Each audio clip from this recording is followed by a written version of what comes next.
Hindi short hand की practice dictation 80 शब्द प्रति मिनट गति से डिक्टेशन 5 सेकंड में शुरू होगी। स्टार्ट।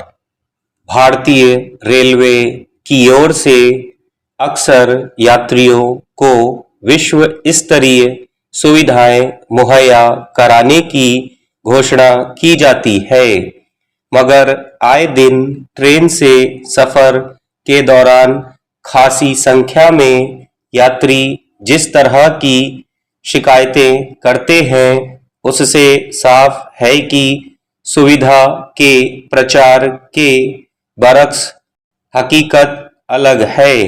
यह छिपा नहीं है कि शहरों में रोजगार या अन्य कारणों से रहने वाले लोग जब पर्व त्योहार जैसे मौकों पर अपने घर जाना चाहते हैं तो उनकी जरूरत के मुताबिक आरक्षित सीट या बर्थ का टिकट मिल पाना अब एक बड़ी चुनौती है। कुछ यात्री टिकट लेकर किसी तरह ट्रेन में सवार हो भी जाते हैं तो आगे का सफर जैसे तैसे पूरा करना एक आम स्थिति हो चुकी है। वहीं ऐसी स्थितियां भी आम हैं जिनमें किसी वजह से बीच में खाली रह गई या बाद में खाली हुई सीट या बर्थ वास्तविक हकदारों और जरूरतमंदों को नहीं मिल पाती है। कभी कोई सीट खाली होती भी है तो ट्रेन में मौजूद टीटीई मनमर्जी से वह सीट किसी को पैसे लेकर आवंटित कर देता है।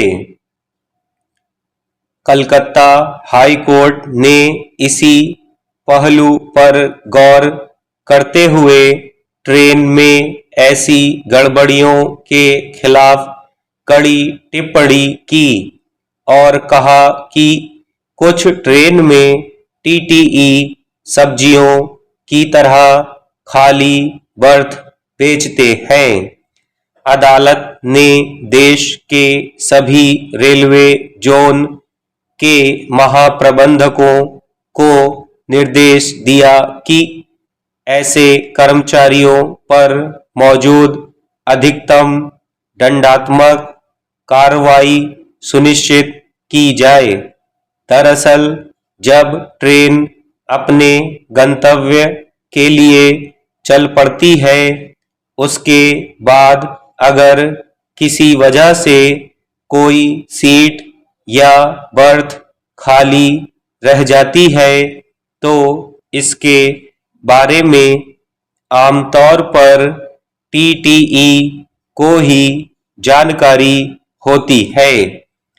कन्फर्म होने के नियम के मुताबिक किसी अन्य यात्री को वह सीट आवंटित कर दी जानी चाहिए, मगर ऐसे मामले आम हैं जिसमें टीटीई ज्यादा पैसे वसूल कर वैसे यात्रियों को भी खाली बर्थ आवंटित कर देते हैं जो नियमों के तहत उसके पात्र नहीं होते।